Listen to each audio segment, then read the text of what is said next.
আসসালামু আলাইকুম, কেমন আছেন সবাই? আবারও চলে আসলাম নতুন একটি ভিডিও নিয়ে। এই হচ্ছে আপনার আমার টাইগার মোরগ। ওর নাম রেখেছি আমি মিস্টার হোয়াইট। ও আল্লাহর রহমতে আমার এখানে আছে আপনার আমার খামার শুরু থেকেই।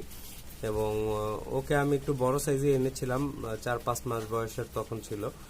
আর এখন আপনার মোটমাট ওর হবে 8-9 মাস বয়স হয়েছে।